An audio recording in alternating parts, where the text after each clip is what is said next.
Hello friends, welcome back to my new video.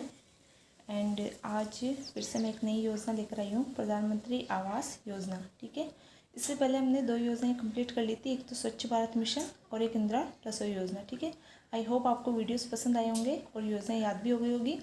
उसके बाद में हम उनके क्वेश्चंस लगा लेंगे ताकि आपको वो चीज़ अच्छे से समझ में आ जाएगी। ठीक है, और कल मैंने एक पोल करवाया था जिसमें मैंने आपसे पूछा था कि एक दिन में 2 क्लासेस डालनी चाहिए नहीं डालनी चाहिए, तो मैक्सिमम लोगों ने कहा कि मैम जल्दी से एक कोर्स कंप्लीट करवा दो, तो एक दिन में 2 वीडियो कर दो। ठीक है, तो उसी को लेकर आज मैं मॉर्निंग की वीडियो अपलोड करने के बाद में एक वीडियो इवनिंग में अपलोड कर दूँगी। ठीक है, और इससे हमारा कोर्स क्या थोड़ा जल्दी कंप्लीट हो जाएगा, तो इसके बाद हम क्वेश्चन आंसर लगवाएंगे। ठीक है, तो चलिए बिना देर के जल्दी से स्टार्ट करते हैं आज की योजना। आज की हमारी योजना है प्रधानमंत्री आवास योजना शहरी। ठीक है, सबसे पहली चीज़ हमें हर योजना की एक तो कब वो स्टार्ट हुई और उसकी थीम है तो ठीक है, नहीं तो उसकी नोडल एजेंसी। मैंने बताया था कि मोस्ट इम्पोर्टेंट है, अगर क्वेश्चन सीधा सीधा पुटअप करता है, वो सीधा ऊपर से पूछ लेता है, तो ये आपको ये चीज़ आनी चाहिए। ठीक है, तो इसकी शुरुआत कब हुई थी? इसकी शुरुआत हुई 25 जून 2015 को। 25/6/15 25/6/15। ठीक है ना, तो 5/5 और बीच में 6 याद रखिएगा, तो 25/6/15 को 2015 को इसकी शुरुआत हुई थी। 25 जून 2015 को इसकी थीम है सभी के लिए आवास, यानी कि हाउसिंग फॉर ऑल, यानी कि सभी के लिए आवास इसकी थीम थी। इसकी नोडल एजेंसी क्या है? इसकी नोडल एजेंसी है शहरी एवं आवास मंत्रालय, भारत सरकार। कौन सी है? शहरी एवं आवास मंत्रालय, भारत सरकार। इसको आप ऐसे भी याद रख सकते हैं कि एक तो भारत सरकार की होगी क्योंकि केंद्र के द्वारा संचालित है ये, क्योंकि प्रधानमंत्री आवास योजना केंद्र के द्वारा संचालित है। और आवास से आपको याद रह जाएगा आवास, यानी कि शहरी। एक तो ये शहरी है, ठीक है ना, और एक ऊपर से ये आवास योजना है, तो आप याद रख सकते हैं शहरी एवं आवास मंत्रालय, भारत सरकार के द्वारा। ठीक है, इसका क्रियान्वयन कहाँ किया जाता है? तो क्रियान्वयन है तो ये योजना केंद्र की है, लेकिन इसका क्रियान्वयन जो किया जाता है वो स्थानीय निकायों में किया जाता है। और किसके द्वारा किया जाता है ये पूछ सकते हैं, तो ऋण सिक्कों के द्वारा इसका क्रियान्वयन किया जाता है। किसके द्वारा? रूढ़ सिक्कों, याद रखिएगा, रूढ़ सिक्कों, ना तो रूढ़ा ना सिक्कों। ठीक है ना, तो रूढ़ सिक्कों के द्वारा, यानी कि रूढ़ सिक्कों के द्वारा इसका जो क्रियान्वयन है वो स्थानीय निकायों के अंदर किया जाता है। अब इसका उद्देश्य क्या है? तो देखिए, जो अभी हाल ही में 2022 के अंदर 75वां अमृत महोत्सव मनाया गया था। ठीक है ना, तो जो आज़ादी का 75वें अमृत महोत्सव है जो अभी 2022 में मनाया गया था, तो जब ये योजना शुरुआत की थी तब इसका उद्देश्य या लक्ष्य रखा गया था कि जो 75वां अमृत महोत्सव 2022 में मनाया जाएगा तब तक सभी को आवास उपलब्ध करवाया जाएगा। ये उस वक्त 2015 में इसका लक्ष्य रखा गया था। ठीक है, उसके बाद में प्रारंभ में तो ये योजना 2015 से 22 तक थी। मैंने बताया 2022 तक ये लक्ष्य कंप्लीट करना था, सभी को आवास उपलब्ध करवाना 75वें महोत्सव तक। ठीक है, लेकिन वो कुछ लक्ष्य जो है तो कंप्लीट नहीं हो पाया, इसलिए इस योजना को बढ़ाकर 31 दिसंबर 2024 तक 31 दिसंबर 2024 तक इसको कर दिया गया। ये याद रखना है, मोस्ट इम्पोर्टेंट चीज़ है कि पहले 2015 से 22 तक थी और उसको लक्ष्य पूर्ण नहीं होने की वजह से बढ़ाकर 2 वर्ष और इसको बढ़ा दिया गया, 31 दिसंबर 2024 तक कर दिया गया। ठीक है, ये डेट आपको याद रखनी है। इसमें क्या है?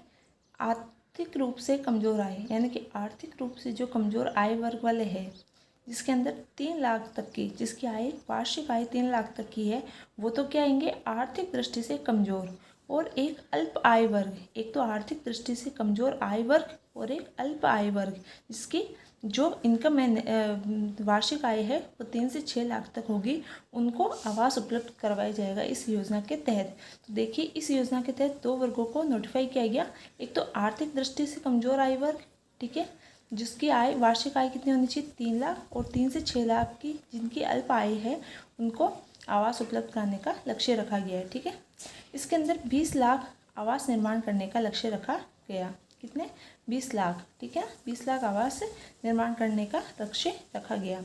अब देखिए, इस योजना के तहत 3 चरण है। कितने चरण है? 3 चरण। प्रधानमंत्री आवास योजना में कितने चरण है? 3 चरण। इसका नाम ही ऐसे याद रख सकते हैं, कितने चरण है? तो देखिए 3, एक तो प्रधानमंत्री आवास और योजना, 3 अक्षर का, 3 वर्ड का है, तो इसको 3 चरण से आप याद रखेंगे। ठीक है ना, 3 चरण कैसे याद रखेंगे? तो 2-2 वर्ष के रखेंगे, 15 से 17। देखिए, वित्तीय वर्ष जो होता है वो आपको याद है ना, 31 मार्च से 1 अप्रैल। ठीक है ना, या फिर यू के लिए 1 अप्रैल से 31 1 अप्रैल से 31 मार्च जो हमारा वित्तीय वर्ष होता है, तो इस योजना का भी जो पहले चरण है वो अप्रैल 2015 यानी कि 1 अप्रैल 2015 से लेकर 31 मार्च 2017 तक रखा गया था। इसके अंदर 100 से अधिक शहरों में 100 से अधिक शहरों में आवास निर्माण किया गया। ठीक है, पहले चरण में 100 से अधिक शहरों में आवास निर्माण किया गया अप्रैल 15 से मार्च 17 तक। आपको ऊपर का याद रखना है 15 से 17। फिर द्वितीय चरण आएगा तो वही 17 से 19, मैंने कहा दो ईयर का रखना है आपको, तो 17, 18, 19। ठीक है, फिर 200 से अधिक, इसमें 100 था तो इसका डबल कर दिया, इसमें 200 से अधिक आवास निर्माण किए गए। फिर 19 से 22 तक का, पहले क्या योजना थी 19 से 22 तक था कंप्लीट, 15 से 22 तक की थी, तो 19 से 22 तक की जो शेष लक्ष्य बचा था उसको कंप्लीट करना था, लेकिन कंप्लीट नहीं होने के कारण इसको 2022 से बढ़ाकर 2023 कर दिया गया और शेष लक्ष्यों की प्राप्ति का लक्ष्य रखा गया। ठीक है, तो ये 3 चरण थे, तीनों चरण आपको याद रखने हैं, 15 से 17, 17 से 19 और 19 से 22। ठीक है, अब नेक्स्ट है लाभार्थियों की श्रेणियाँ। ये तो चरण थे। ठीक है, अब लाभार्थियों की श्रेणियाँ यानी कि किस प्रकार से लाभार्थियों को लाभ मिलेगा, तो उनको अलग अलग श्रेणियों में बांटा गया। जो ऊपर से देखें तो 3 श्रेणियों के अंदर इनको बांटा गया। पहली EWS, दूसरी है LIG और तीसरी है MIC। ठीक है, EWS, LIG और MIC। EWS ये वो नहीं है, देखिए उसमें अलग, जो EWS हम पढ़ते हैं ना वो अलग कैटेगरी है, ये अलग है। इसका मतलब इकोनॉमिकल वीकर सेक्शन, इसके अंदर जो वार्षिक आय है वो उससे अलग है। ठीक है ना, इसमें वार्षिक आय जो रखी गई है वो 3 लाख से कम, यानी कि जिसकी वार्षिक आय 3 लाख से कम होगी वार्षिक आय, ठीक है ना, उसको इसका लाभ मिलेगा। और कितने क्षेत्रफल का मकान मिलेगा, 30 वर्ग मीटर का उसको मकान मिलेगा। ठीक है ना, फिर है LIG का मतलब क्या हो गया, लोअर इनकम ग्रुप। ठीक है, इसकी फुल फॉर्म याद रखें तो ठीक, नहीं तो इनका आपको नाम याद रखना है, EWS, LIG और MIC। ठीक है ना, तो लोअर इनकम ग्रुप जो है उसमें वार्षिक आय, इसमें 3 थी, इसका डबल कर दीजिए 6 से कम। ठीक है ना, 6 से कम याद रखना है। और इसको क्षेत्रफल कितना मिलेगा, इसमें डबल किया हमने 3 का 6, तो इसमें भी डबल कर दीजिए 30 का 60। ठीक है, तो इसमें 3 यानी कि 3 लाख से कम आए और 3 का 30 यानी 10 गुना 30 वर्ग मीटर इसका मकान का क्षेत्रफल। ठीक है, इसमें हमने डबल किया तो इसमें भी डबल कर दिया 6 लाख और इसका 10 गुना यानी कि 60 वर्ग मीटर। ठीक है, फिर उसके बाद में है MIC यानी कि middle income group. Middle income group को 2 भागों में बांटा गया। कितने भागों में, 2 भागों में बांटा गया, MIG फर्स्ट और MIG सेकेंड। देखिए इसमें हमने 3, 6, अब इसको हम करेंगे 6 से 12। ठीक है ना, 6 से 12 को 160 वर्ग मीटर, 6 से याद रखना है, मैंने बताया था 6 से 60 मीटर, तो यहाँ पर भी 6 से 160 आपको याद रखना है। 6 से 12 लाख जो इनकम आई है उनको 160 मीटर और फिर 12 से 18 वालों को 200 वर्ग मीटर मकान दिया जाएगा। ठीक है ना, तो आपको याद रखना है EWS वाला है, LIG है और MIG को भी 2 पार्ट में कर दिया हमने। EWS वालों को 3 का 10 गुना 30, LIG को 6 लाख तक की इनकम आए और 6 का 10 गुना 60, फिर इसमें 6 से 12 लाख कर दिया तो 160 कर दिया, फिर 12 से 18 लाख तो 200 वर्ग मीटर कर दिया। ठीक है, ये मोटा मोटा आप याद रखिएगा, ये क्वेश्चन पूछ सकते हैं। फिर उसके बाद में है कि सब्सिडी कितनी दी जाएगी। तो देखिए ये तो पहले हमने इनको ग्रुप में बांटा, अब इन ग्रुप के अनुसार कितनी सब्सिडी टोटल या एक मैक्सिमम हम जिसे कह सकते हैं कि मैक्सिमम इनको सब्सिडी कितनी दी जाएगी। तो मैक्सिमम सब्सिडी सीधा क्वेश्चन पूछ सकते हैं कि लाभार्थियों को अधिकतम सब्सिडी इस योजना के तहत कितनी दी जा सकती है। तो 2.67 लाख रुपए इनको सब्सिडी दी जाएगी। तो 2.67 लाख रुपए सब्सिडी इनको दी जाएगी। कैसे दी जाएगी, डीबीटी के माध्यम से। कैसे मतलब डायरेक्ट बेनिफिट ट्रांसफ़र, यानी कि सीधे जो लाभार्थी है उनके अकाउंट में ट्रांसफ़र किए जाएंगे। तो डायरेक्ट बेनिफिट ट्रांसफ़र के माध्यम से 2.67 लाख रुपए की सब्सिडी लाभार्थी को दी जाएगी। और ये राशि जो है, जो इनका ऋण, जो ये ऋण इनको दिया जाएगा उसकी ब्याज में से कम की जाएगी। ठीक है, ये चीज़ आपको याद रखनी है। पात्रता की शर्तें क्या होगी, यानी कि जो लाभार्थी है उसके लिए क्या क्या शर्तें रखी गई, क्या क्या बॉन्ड रखा गया है। तो पहले से उनका कोई पक्का मकान नहीं होना चाहिए। देखिए नाम में आवास योजना है, तो अगर पहले से मकान होगा तो फिर क्यों मकान बनवाएंगे। और एक आवास योजना है तो एक व्यक्ति को एक ही घर दिया जाएगा। ठीक है ना, एक व्यक्ति के लिए एक घर की सुविधा होगी, एक से अधिक घर की सुविधा उसको नहीं मिलेगी। मतलब सरकार की तरफ से सिर्फ एक ही घर का पैसा दिया जाएगा। अन्य योजना से घर बनाने का पैसा नहीं लिया हो। मान लीजिए किसी अन्य योजना, कोई आवास बनाने के लिए अन्य योजना चल रही है, तो लाभार्थी ने अगर उससे पैसा ले लिया है तो उसको इस योजना के तहत लाभ नहीं मिलेगा, ठीक है। और उस पर भूमि पर स्वयं का स्वामित्व होना चाहिए। जो उसके जिस पर वो मकान बनाएगा, जो उसका खुद का प्लॉट है, उस पर उसका खुद का स्वामित्व होना चाहिए, ठीक है। और एक निश्चित सीमा तक उसकी वार्षिक आय होनी चाहिए। निश्चित सीमा मतलब जो मैंने ऊपर बताई थी, तो वो जिस कैटेगरी में होता है उतनी ही उसकी सीमा होनी चाहिए। मान लीजिए EWS में तो उसकी वार्षिक आय 3 लाख होनी चाहिए, LIG में है तो 6 होनी चाहिए, और MIG फर्स्ट में तो 6 से 12, MIG सेकंड में तो 12 से 18 लाख इसकी अधिक जो वार्षिक आय है वो सीमा होनी चाहिए, ठीक है ना। तो एक निश्चित उसकी वार्षिक आय की सीमा होनी चाहिए, तभी उसको इस आवास योजना का लाभ मिलेगा, ठीक है। वित्त पोषण जो है वो हुडको के द्वारा निर्धारित किया गया है। हुडको का मतलब क्या है कि हाउसिंग डेवलपमेंट कॉरपोरेशन। हुडको का मतलब क्या है, हाउसिंग डेवलपमेंट कॉरपोरेशन, ठीक है ना। तो वित्त पोषण है जो हुडको के द्वारा निर्धारित किया गया है, उसको वो क्या है, देखिए लगभग हम कोई भी योजना पढ़ते हैं तो मैक्सिमम योजनाओं में यही होता है, केंद्र सरकार का 60 और राज्य सरकार का 40%। आपको वो याद रखना है, जहाँ अलग से होगा आपको वही चीज़ याद करनी है। मान लीजिए कहीं पर 75-25 है या कहीं पर कुछ और है, तो आपको बस वो चीज़ याद रखनी है, ठीक है। जहाँ पर कॉमन है आपको वो चीज़ याद रखनी है। तो यहाँ पर भी कॉमन है 60-40 का है। और उत्तर पूर्वी जो है, जो 7 बहनें हम जिन्हें 7 राज्य कहते हैं, ठीक है, वहाँ पर 90-10 का है। और जो हिमालय क्षेत्र है, जैसे जम्मू कश्मीर है, लद्दाख है, उत्तराखंड है, ठीक है ना, तो वहाँ पर 90-10 का रेशो होगा। बाकी सब जगह क्या होगा, 60-40 का रेशो रहेगा, ठीक है। अब इसमें कुछ इंपॉर्टेंट याद रखने वाली चीज़ें वो क्या होगी कि इस योजना के तहत जो भी मकान बनेगा, ठीक है ना, जो भी मकान इस योजना के तहत मिलेगा, जो लाभ दिया जाएगा लाभार्थी को, उसका उस मकान का मालिकाना हक जो है उस जिस लाभार्थी है उसके परिवार की वयस्क महिला के नाम पर होगा, ठीक है। मालिकाना हक किसका होगा, तो वयस्क, उस परिवार की जो वयस्क महिला है उसके नाम पर होगा। और इसके अलावा संयुक्त रूप से भी हो सकता है, और महिला और पुरुष दोनों का संयुक्त रूप से, मतलब पुरुष का अकेले नहीं होगा, या तो वयस्क महिला के नाम पर होगा या फिर संयुक्त रूप से उन दोनों के द्वारा होगा, ठीक है। तो पुरुष अकेले का नहीं होगा, या तो संयुक्त होगा या फिर अकेली उस वयस्क महिला का होगा। इस योजना के बाद एक चीज़ और इसमें है कि जो हमने इससे पहले स्वच्छ भारत मिशन पढ़ा था ना, ठीक है, उसमें भी क्या था, जो मकान होता है उसके अंदर शौचालय है तो 12,000 रुपये सब्सिडी दी जा रही थी। तो जब हम आवास बना रहे तो आवास में शौचालय तो बनाएंगे सी, तो इस योजना से, आवास योजना से स्वच्छ भारत मिशन को भी जोड़ दिया गया, और इसके तहत शौचालय निर्माण के लिए 12,000 रुपये अतिरिक्त राशि आपको दी जाएगी। यानी कि मकान के लिए जो राशि दी जाएगी उसके अलावा आपको शौचालय निर्माण में जो सब्सिडी इस योजना के तहत दी जाती है वो भी इसके तहत दी जाएगी, ठीक है। फिर है प्रधानमंत्री आवास योजना अर्बन के घटक, यानी कि इसके 5 घटक है। पहले इसके 4 घटक थे, इसमें एक घटक और जोड़ दिया गया, ठीक है। तो ये अपडेट लेकर आई हूँ मैं। इसमें पहले 4 घटक थे, ISSR, CLSS, AHP और BLC, ठीक है। आपको इसके अंदर का मैटर याद नहीं करना है। ये क्वेश्चन पूछ सकते हैं, तो पूछेंगे कि इनमें निम्न में से कौन सा घटक है या नहीं है, ठीक है ना, बस इतनी सी चीज़ पूछेंगे। या फिर एक क्वेश्चन और पूछ सकते हैं कि कोविड-19 के बाद में कौन सा घटक जोड़ा गया, ये 5वां, ठीक है ना।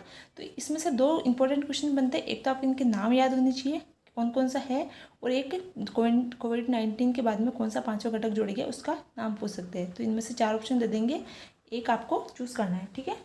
तो इसमें PMY के जो घटक है वो क्या क्या है, एक तो है ISSR, ठीक है ना। आपको इनके अंदर का ज़्यादा मैटर याद नहीं रखना है, मैं फिर से कह रही हूँ, आपको सिर्फ ये ऊपर के याद होनी चाहिए कि कौन कौन से घटक है, ISSR, CLSS, HP, BLC और ARHC, ठीक है। तो इसमें ISSR क्या है, स्वस्थानीय स्लम पुनर्विकास, यानी कि जो प्राइवेट डेवलपर होते हैं, जो प्राइवेट संस्थान होती है ना, जो मकान वगैरह बना के देती है, जो फ्लैट वगैरह बनाते हैं बहुत सारे, तो ठीक है। तो जो प्राइवेट डेवलपर होते हैं उनके द्वारा स्लम बस्तियों का निर्माण, कच्ची बस्तियाँ जो होती है स्लम बस्तियाँ, उनका विकास किया जा सकता है इसे इस घटक के अनुसार, ISSR के अनुसार, ठीक है। फिर दूसरा है CLSS, ठीक है ना। इसको ऋण आधारित ब्याज सब्सिडी, यानी कि जो ऋण आधारित ब्याज सब्सिडी है उसके अंदर आय सीमा 12 से 8 लाख रुपए रखी गई है, और ब्याज सब्सिडी कितनी रखी गई है, तो 3 से 6.5% रखी गई है, ठीक है। AHP यानी कि भागीदारी में किफ़ायती आवास, भागीदारी में किफ़ायती आवास। BLC मतलब लाभार्थी आधारित व्यक्तिगत आवास, ठीक है। इसमें 1.5 लाख रुपए तक की सहायता रखी गई है। फिर सबसे मोस्ट इम्पोर्टेंट जो है वो है ARHCS, यानी कि affordable housing complex, affordable housing complex. इसके अंदर क्या है कि जो कोविड-19 आया था उसके बाद में ये शुरू किया गया। आपने न्यूज़ वगैरह में बहुत सुना होता कि जो प्रवासी मजदूर थे ना, उनको कितनी परेशानी हुई थी उस वक्त कोविड-19 के दौरान। उनको उनके मकान मालिकों ने घर से निकाल दिया था, वो अपने स्थान पर पहुंच नहीं पाए थे, उनको कहीं रुकने की सुविधा नहीं थी। तो इस असुविधा को देखते हुए जो कोविड-19 समाप्त हुआ उसके बाद में अफोर्डेबल हाउसिंग कॉम्प्लेक्स का निर्माण किया गया ताकि जो प्रवासी मजदूर है उनको किराए पर, कैसे किराए पर आवास उपलब्ध करवाए जाए, ठीक है ना। तो इसमें मेन चीज़ें आपको क्या याद रखनी है, ISSR, इसको ऐसे याद रख सकते हैं आप, जो हम पढ़ते हैं ना ISSI, उससे भी याद रख सकते हैं, क्लास से याद रख सकते हैं, HP हम हमेशा पढ़ते हैं तो HP याद रखिएगा, BLC रेट होती है उसके अनुसार याद रख सकते हैं BLC, और ARH, ठीक है, ARHCS, ठीक है। तो ये 5 चीज़ें आपको याद रखनी है। अब इसमें क्या है, हमें जो मोस्ट इम्पोर्टेंट चीज़ें याद रखनी है वो है, एक तो इसकी नोडल एजेंसी, एक कब प्रारंभ हुआ, ठीक है, और एक इसके 3 चरण, 3 इसके चरण, 5 इसके घटक, ठीक है, और 3 इसकी श्रेणियाँ। मोस्ट इम्पोर्टेंट चीज़ें जो याद रखनी है वो क्या है, एक तो इसके शुरू कब हुआ, तो 25 जून 2015 को, ठीक है। इसके बाद में याद रखना है इसके 3 चरण, 3 चरण कौन कौन से थे, मैंने याद करवाया था, 15 से 17, फिर 17 से 19, फिर 19 से 22, जिसको बढ़ाकर 24 तक कर दिया, ठीक है। फिर उसके बाद में आपको याद रखना है लाभार्थी की 3 श्रेणियाँ। तो 3 श्रेणियाँ कौन कौन सी याद रखनी है आपको, 3 श्रेणियाँ, जिसमें एक तो EWS याद रखना है, ठीक है ना, EWS जिसमें कितना बताया था मैंने, 3 लाख से कम होनी चाहिए और 30 वर्ग मीटर, ठीक है ना। उसके बाद मैंने बताया था LIG, इसको LPG से भी याद रखना है, EWS LIG, ठीक है। इसमें मैंने आपको बताया था 6 तो मिनिमम आय होनी चाहिए 6 लाख और 60 वर्ग मीटर, ठीक है। फिर उसके अंदर मैंने बताया था MIG, LIG सॉरी LIP नहीं LIG, ठीक है ना, LIG और MIG, ये तो दोनों सेम जैसे नाम होते हैं इसके, तो ये आप ऐसे याद रख सकते हैं। इसमें मैंने आपको 2 भागों में बांटा था, इसमें था 6 से 12 और इसमें था 12 से 18 इनकी आय, और इसमें 160 और इसमें 200 मीटर वर्ग मीटर, ठीक है। 3 चरण, 3 श्रेणियाँ और 5 इसके घटक आपको याद रखने हैं। 5 इसके घटक कौन कौन से, ISSR, ठीक है, ISSR, और एक कौन सा है CLSS, ठीक है। एक याद रखना है AHP, ठीक है। फिर एक BLC, और फिर एक जो याद रखना है ARHCS, ठीक है, ARHCS, ठीक है। ये 5 आपको घटक याद रखना है। इसमें से सबसे मोस्ट जो अंदर का कुछ याद रखना चाहते हैं तो अफोर्डेबल हाउसिंग और कॉम्प्लेक्स, जो किसके लिए, प्रवासी मजदूरों के लिए बनाए गए थे, किसके बाद, कोविड-19 के बाद में, ठीक है ना। तो ये मोस्ट इंपॉर्टेंट चीज़ें जो आपको याद रखनी है। तो आई होप आपको ये वीडियो पसंद आया होगा, और आपको ये वीडियो पसंद आए तो इनको लाइक कीजिए, शेयर कीजिए, और चैनल सब्सक्राइब नहीं किया तो सब्सक्राइब कर लीजिए।